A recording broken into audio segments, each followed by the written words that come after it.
As we continue on Hannity and Combs, I'm Sean Hannity. Now, last night we told you the story of Marine Second Lieutenant Ilario Pantano. Now, remember, he was charged with murder in connection with an April 15, 2004 shooting of 2 Iraqi insurgents in Iraq. Now, the public outcry about the story has been enormous. Joining us now is a close personal friend of Lieutenant Pantano, Damon D'Amore. Damon, thanks for being with us. Appreciate you being on board.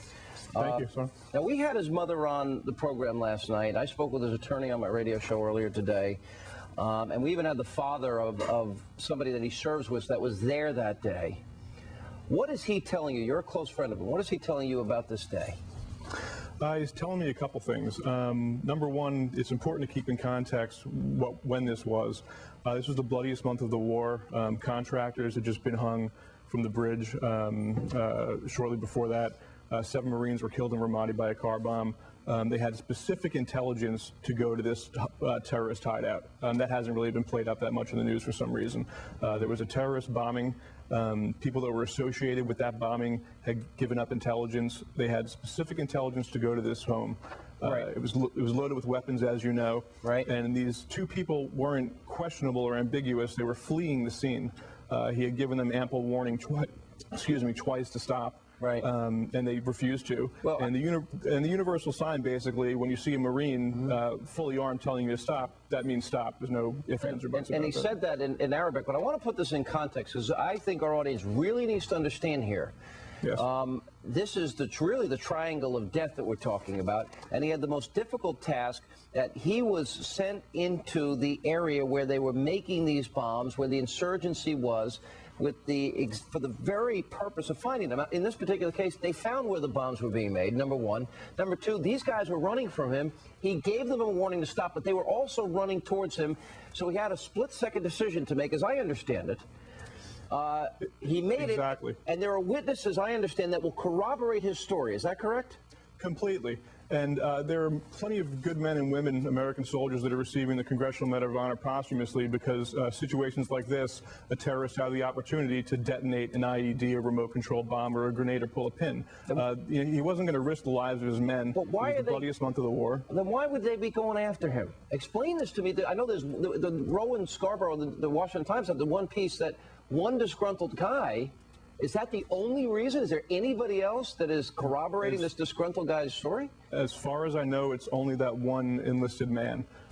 There was an investigation in the field that cleared him completely. As his attorney has said, the Marine Corps had no problem leaving Ilario in the field dodging bullets for the next 3 months with his men. He served honorably, and if you read the testimonials by people who have served with him and even their parents, he's the example of what a Marine should be. Hey, Damon, it's Alan. Good to have you on the show. Thank you for being here. Good evening. You have talked to him. You talk to him every day. How angry is he? One report said he was angry because he feels betrayed. He doesn't feel betrayed by the Corps, I don't think. He feels betrayed by this one man who brought these charges up after the fact because he feels that he possibly could have saved his life that day. Easily the events could have went the other way and they could have detonated the bomb in either the car or themselves. What I was getting to say, they did, as you just pointed out, they did investigate it. Everybody was cleared. So on this one person's basis who may be disgruntled, they went back and reinvestigated it after everybody was cleared the first time? As far as I know, that's the way that the system works right now in the military, and one person can bring these charges up, and they have been filed, 2 counts of premeditated homicide. This is a guy who served in the Gulf War in 1991 at the age of 19, had a successful job back in New York City as a stockbroker. I think did some filmmaking as well, decided to re-enlist and go to officer school after September 11th. Yeah, this is the type of person he is. He had combat experience in the Gulf War. He went to work on Wall Street. I worked myself on Wall Street for 5 years as a bond trader. We both met at an entertainment company where he was working at the time, and we had similar past experiences. And after 9/11, he moved down to Battery Park as soon as he could to be near the site. Very emotional. Right. A lot of people, like myself, I had worked in Tower 1 for 5 years. Very emotional, confused, not sure what to make of things. Ilario's reaction was swift and decisive, and he said never again. And that decision for him meant going into the Marine Corps to protect the interests of this nation wherever they might send him. All right, listen, we're going to, Damon, continue to follow this story, every aspect of it, and we appreciate you taking the time and being with us today, and we'll follow any new developments on it. Thank you very much. Thank you both.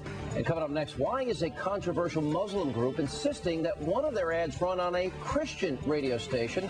Are they claiming discrimination? We'll tell you about it. And then protesters from both sides, they're going to be clashing tonight in Sacramento because of this soldier hanging from a house. We'll go live to the scene. We'll have the first video, and we'll hear from the organizers tonight straight ahead.